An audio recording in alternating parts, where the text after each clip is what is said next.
ভাই দাঁড়ান দাঁড়ান, ভিডিওটা টান দেন না।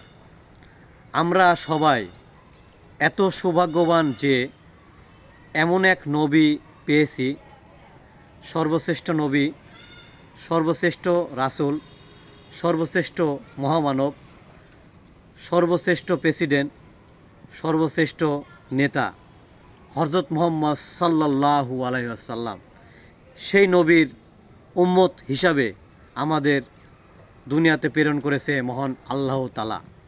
আসুন আমরা হযরত মুহাম্মদ সাল্লাল্লাহু আলাইহি ওয়াসাল্লামের সঠিক উম্মত হিসাবে সঠিক কাজগুলা যেন করতে পারি, এবং নবী করিম সাল্লাল্লাহু আলাইহি সাল্লাম যে দুইটা জিনিস রেখে গেছে, হাদিস এবং কোরআন, সেই কথাগুলা, সেই হাদিসের কথাগুলা যেন আমরা মেনে চলতে পারি এবং ওনার সঠিক উম্মত হিসাবে নিজেকে যেন পরিচয় দিতে পারি। আসুন আমরা সবাই একে অপরকে কথাগুলা প্রচার করি, শেয়ার করি।